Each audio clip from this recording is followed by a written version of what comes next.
नाही, काय झालं आता 2च महिने झाले हा विभाग माझ्याकडे आला आहे आणि तो आल्यानंतर मुळात जुने जे प्रकल्प हातात घेतलेले आहेत पर्यटनाचे ते मुदतीत पूर्ण करणं हे पहिलं टार्गेट आमचं आहे. आणि त्याचबरोबर मला माननीय मुख्यमंत्री महोदयांनी दोन्ही उपमुख्यमंत्री महोदयांनी सांगितलेलं आहे की अशा पद्धतीनं ज्या ज्या ठिकाणी संधी आहेत किंवा स्कोप आहे तर ते आयडेंटिफाय करा आणि टप्प्याटप्प्यानं ते प्रकल्प हातामध्ये घ्या. तर त्या दृष्टीनं रायगडच्या परिसरामधला तो पाचाड, जिथं रायगडच्या पायथ्याशी पाचाड गाव आहे, माँसाहेब जिजाऊंचं तिथं वाडा आहे, त्या परिसरामध्ये एक शिवसृष्टी आपण करण्याचं एक पहिल्या टप्प्यामध्ये आता हातात घेतलेला आहे. आणि शिवप्रताप दिन जो साजरा होतो म्हणजे अफजल खानाला ज्या दिवशी छत्रपती शिवाजी महाराजांनी त्याचा वध केला ते जे ठिकाण प्रतापगडच्या पायथ्याशी आहे तिथं एक तशा पद्धतीचं छत्रपती शिवाजी महाराजांनी कसं अफजल खानाचा वध केला या संदर्भातलं सुद्धा त्या ठिकाणी आपण एक ठिकाण विकसित करतो आहे. पन्हाळासुद्धा त्या पद्धतीचंच आहे. ऐतिहासिक इतिहास पन्हाळ्याला आहे. आणि क्षेत्र ज्योतिबा हे दख्खनचा राजा म्हणून ज्योतिबा रायाकडे पाहतो आपण.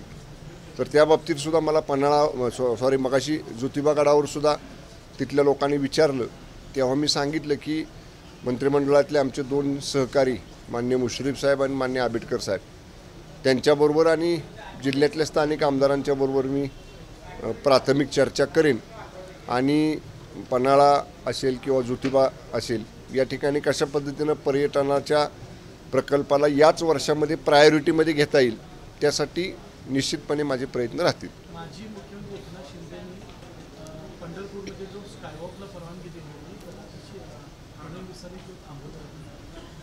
मला माहीत नाही म्हणजे कधी झाला हा विषय. नाही, मी आता सकाळपासून बाहेर आहे, तुम्ही बघताय. मी आज ज्योतिबा देवाच्या दर्शनासाठी आलेलो होतो माझ्या पदाधिकाऱ्यांच्या कार्यकर्त्यांच्या बरोबर. त्यामुळं माननीय मुख्यमंत्री महोदयांनी काय निर्णय घेतला आहे तो ऑफिशियली पाहिल्याशिवाय मंत्र्यांनी त्याच्यावर भाष्य करणं योग्य नाही. मी अशा संदर्भातला एक निर्णय होता कोस्टल रोडच्या संदर्भातला पीएमओनी थेट दखल घेतली. खरं तर नगरविकास मंत्री एकनाथ शिंदे होते, आता सुद्धा तेच आहे. टार्गेट केलं जाते असं काही नाही, बिलकुल तसं काही नाही. बघा तुम्ही काल माननीय एकनाथजी शिंदेसाहेब, फडणवीस साहेब आणि अजितदादा मान्य दादा हे दिल्लीच्या मुख्यमंत्र्यांच्या शपथविधीला दिल्लीला गेलेले होते आणि दिल्लीमधनंच आदरणीय एकनाथजी शिंदेसाहेबांनी त्यांची भूमिका स्पष्ट केलेली आहे की ते स्वतः मुख्यमंत्री असताना आम्हीसुद्धा त्या मंत्रिमंडळामध्ये होतो. जे निर्णय व्हायचे ते या दोन्ही उपमुख्यमंत्र्यांशी चर्चा करून शिंदेसाहेब घ्यायचे. शिंदेसाहेब कुठलाही निर्णय घेताना माननीय फडणवीस साहेबांना आणि माननीय अजितदादांना विश्वासात घेऊन त्यांच्याशी विचारविनिमय केल्याशिवाय घेत नव्हते. हे कालच माननीय शिंदेसाहेबांनी स्पष्ट केले आणि त्याचे आम्ही साक्षीदार आहोत. त्यामुळं आता नेमकं तुम्ही स्कायवॉकचं सांगताय किंवा कोस्टल रोडचं सांगताय याच्या बाबतीत तिथं समक्ष माहिती घेतल्याशिवाय किंवा माननीय मुख्यमंत्र्यांच्या बरोबर प्रत्यक्ष बोलल्याशिवाय त्यांचं काय मत आहे ह्याच्या बाबतीतलं ते जाणून घेतल्याशिवाय त्याच्यावर भाष्य करणं योग्य नाही. अक्षरशः व्यक्त केली. माझी अवस्था जपानसारखी झाली. एखाद दिवस जपानमध्ये भूकंपाचा धक्का बसला नाही तर आश्चर्य व्यक्त केलं जातं. तसं माझ्या बाबतीत व्यक्त आहे. असं ते म्हणतात धक्का पुरुष म्हणजे त्यांना स्वतःला बसतायत धक्के असं त्यांचं पक्षातून लोक ज्या पद्धतीने जात आहेत, जे धक्के बसतायत रोजच्या रोज, त्यावर त्यांना कसं म्हणायचं रोज असे धक्के बसतायत. एखाद दिवस बसला नाही तर मग आश्चर्य वाटतं. त्याचं कारण शोधलं पाहिजे ना. रोज रोज धक्के बसत असतील तर त्या भूकंप बसणाऱ्या ठिकाणाचं उगमस्थान कुठं आहे. आपण बघा आता भूकंप कुठंही झाला तर अमुक ठिकाणपासून नैऋत्येला इतके किलोमीटर ते ठिकाण आहे, अमुक ठिकाणापासून पूर्वेला ते ठिकाण आहे, असं ते भूकंपाचा केंद्रबिंदू दाखवतं. माननीय उद्धव ठाकरे साहेबांनी केंद्रबिंदू शोधला पाहिजे की कुठल्या मूळ ठिकाणपासून हे भूकंप सुरू होत आहेत आणि त्यांच्यापर्यंत पोचत आहेत. आणि तेच आम्ही 2019ला सांगायचा प्रयत्न करत होतो माननीय उद्धव साहेबांना. त्यावेळी ऐकलं नाही किंवा आम्हाला समजून घेतलं नाही आम्ही जे सांगत होतो ते. आणि त्याचे परिणाम असतील कदाचित हे की आता साहेब स्वतःच म्हणत आहेत की त्यांना धक्के बसत आहेत. अजूनसुद्धा त्यांनी त्याचं उगमस्थान शोधावं. म्हणजे उगमस्थान शोधलं तर त्याच्यावरचा उपाय त्यांना करता येईल. कुठं तो केंद्रबिंदू आहे असं वाटतं तुम्हाला, कारण तुम्ही देखील काय त्यांच्यासोबत काम केलेलं आहे, तो केंद्रबिंदू काय आहे असं वाटतं? आता ज्याला भूकंपाचा धक्का बसतोय त्यानं शोधलं पाहिजे ना. हे कुठून बसतायत धक्के, ते अंडरकरंट कुठनं येतोय हे शोधलं पाहिजे त्यांनी.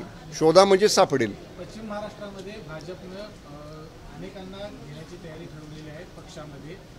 शिवसेनेकडून असे काही इनकमिंग होणार आहे का? चंद्रकांत दादा म्हणते की यादी बीजेपी मध्ये येणाऱ्यांची तयार आहे, शिवसेनेमध्ये अशी काही यादी तयार आहे? आम्ही अगोदर सांगत नाही. आम्ही एकदाच बोललो, मी आणि उदय सामंत साहेब, आणि त्याचे परिणाम असे झाले की मग लोकांवरती दबाव यायला सुरुवात झाली. त्यांना वेगवेगळ्या पद्धतीनं समजवायचा प्रयत्न झाला. पण तरीसुद्धा जितेंद्र जानावळेंच्यासारखे विभाग प्रमुख मुंबईतले, त्यांना एवढं सांगितलं बोलवलं तरीसुद्धा ते मातोश्रीत गेले, मान्य उद्धव साहेबांना भेटले आणि मातोश्रीच्या पायरीवर डोकं टेकलं आणि ते शिवसेनेमध्ये शिंदेसाहेबांच्या नेतृत्वाखाली आले. त्यामुळं आम्ही फक्त अगोदर सांगत नाही, शिवसेनेमध्ये सुद्धा मोठ्या प्रमाणामध्ये प्रवेश सुरू आहेत. पण हे ऑपरेशन टायगर, हे ऑपरेशन म्हणून योजना बंद झाली का?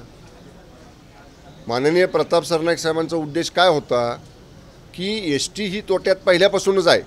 म्हणजे आपण जर बघितलं असेल तर जिथं दुसरं कुठलं वाहन जात नाही तिथं महामंडळाची एस टी जाते.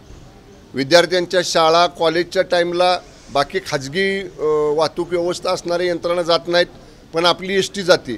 डोंगरातल्या भागात, दुर्गम भागात, डोंगरातल्या वाडी वस्तीवर जिथं मोठे मोठे घाट चढून जावं लागतं तिथं खाजगी वाहतूकदार कोणी जात नाही, तिथं आपली एस टी जाते.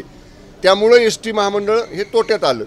आपण ज्या सुविधा दिल्या 50% सवलतीच्या, त्याच्यामुळं तो तोटा वाढला. याच्यापेक्षा काही नाही. एस टी महामंडळाची तोट्याची जी अनेक 10-20 कारणं आहेत त्यातलं हे एक कारण आहे. म्हणून ती योजना बंद झाली का सवलतीची, किंवा ती योजना बंद करायबाबतीत सरनाईक साहेब काय बोलले का, त्याचा विपर्यास्त करू नका. फक्त जी एस टी महामंडळाची परिस्थिती आहे ती जनतेसमोर यावी हाच त्यांचा उद्देश होता फक्त. लाडक्या बहिणींमुळं महायुतीला यश मिळालं नाही, तर ते हिंदू साधू संतांनी हिंदू माणसाला जागृत केल्यामुळं हे यश मिळाल्याचं बोललं जातं. नरेंद्र महाराज जे आहेत आणि स्टेटमेंट, नरेंद्र महाराजांचं स्टेटमेंट मी सुद्धा वाहिन्यांवरती पाहिलं. अनेक घटक आहेत महायुतीला एवढं प्रचंड बहुमत महाराष्ट्रात मिळवून देण्यासाठी, अनेक घटक कारणीभूत आहेत. त्यामधला प्रमुख घटक हा माझ्या लाडक्या बहिणी यासुद्धा आहेत. साधू संत महात्मेसुद्धा आहेत, प्रवचनकार कीर्तनकार ही सुद्धा मंडळी त्याच्यामध्ये. म्हणून मी म्हणतो अनेक घटक आहेत. त्यातला एक प्रमुख घटक हा माझ्या लाडक्या बहिणी आहेत, ज्यांच्यामुळं महायुतीला एवढं मोठं घवघवीत यश मिळालेलं आहे. शिंदे गटाकडून ऑपरेशन टायगर नाही तर ऑपरेशन गद्दार सुरू आहे असं वैभव नाईक सकाळी कोल्हापूरमध्ये होते. त्यांनी असं वक्तव्य केलं की ऑपरेशन गद्दार सुरू आहे शिंदे गटात, ज्या पद्धतीने लोकांना पक्षप्रवेश दिला. वैभव नाईक आमचे मित्र आहेत, आमच्याबरोबर मागं ते आमदार होते. त्यांना फक्त मला एकच म्हणायचं आहे की एका बाजूला तुमचेच नेते म्हणतायत की मला रोज धक्के बसतायत, ते कशामुळं बसतायत त्याची जर माहिती वैभव नाईकांनी जर घेतली त्यांच्या नेत्यांकडे जाऊन, त्यांना जाता येतं का नाही, त्यांच्याशी बोलणं नेत्यांशी होतं का नाही हे मला माहीत नाही. पण ते जर त्यांनी घेतली माहिती तर हा प्रश्न पुन्हा वैभव नाईक कधी विचारणार नाहीत. चलो, यांचा जो संबंध आहे याच्यावर एक वोहरा समिती होती, तर ती अधिकृत नसल्याची धक्कादायक माहिती समोर आली. कुठली समिती? वोहरा केंद्रीय गृह खात्याने असं की अस्तित्वात नाही, मला माहीत नाही. त्यामध्ये दाऊद आणि शरद पवार यांच्या नाही, मला याची कल्पना नाही. हा गृह विभागाशी निगडीत प्रश्न आहे, त्यामुळं याची सुद्धा माहिती माझ्याकडे आत्ता तरी नाही. ओके. मंत्रिमंडळातल्या 2 मंत्र्यांच्यावरती राजीनाम्यासाठी दबाव तंत्र वापरलं जाते, काय तुमची भूमिका आहे? कुणावर? कोकाटे यांनी मंत्री कोणी मागितला राजीनामा? अनेक जण आता राजीनामा मागतायत. कोणी मागितला? विरोधकांचं कामच आहे सरकारी पक्षाच्या आमदार मंत्र्यांचे राजीनामे मागायचं. विरोधकांना काम काय? आता 240 आमदार एका बाजूला आणि 40 आमदार एका बाजूला आहेत विधानसभेमध्ये. एवढं मोठं बहुमत आहे. काही ना काहीतरी गोष्टी काढायच्या आणि त्याच्यावर सरकारवरती, सत्ताधारी पक्षावरती टीका करायची. आमच्या कुठल्याही मान्य मंत्री महोदयांवर काही जरी आरोप झाले तरी मान्य फडणवीस साहेबांनी, शिंदे साहेबांनी, मान्य दादांनी सांगितलेलं त्याची चौकशी होईल. चौकशीतनं दूध का दूध पाणी का पाणी बाहेर येईल. चौकशी तर होऊ द्या. चौकशी व्हायच्या आधीच जर तुम्ही त्याला आरोपी म्हणून घोषित करणार असाल तर ते योग्य नाही. कुठल्याही राजकीय व्यक्तिमत्व असेल, लोकप्रतिनिधी असेल, त्यांच्या बाबतीत जर आरोप झाले तर त्याची योग्य यंत्रणेकडनं चौकशी झाली पाहिजे. चौकशीत ज्या गोष्टी पुढे येतील त्याच्यानंतर वरिष्ठ आमचे जे आहेत मुख्यमंत्री उपमुख्यमंत्री महोदय ते ह्याच्यावर निर्णय घेतील. Okay, thank you. 12 तारखेला मंत्रालयावरती मोर्चा. या बाबतीत ज्या ठिकाणी लोकांचा त्या रस्त्याला विरोध आहे तिथं लोकांचा विरोध डावलून कुठलीही गोष्ट करायची नाही अशा पद्धतीची भूमिका सरकारने घेतलेली आहे. इथल्या बाबतीत विशेषतः कोल्हापूरच्या बाबतीत माननीय पालकमंत्री असतील, इथले आमचे खासदार साहेब इथं आहेत, सगळे आमचे आमदार आहेत, या सगळ्यांशी चर्चा करून जर लोकांचा विरोध असेल तर लोकभावनेचा आदर हे सरकार करेल. Okay, thank you.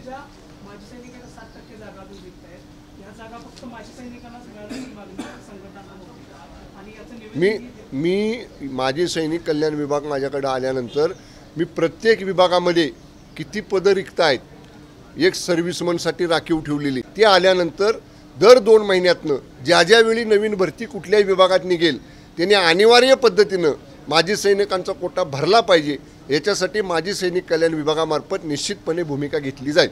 थँक्यू.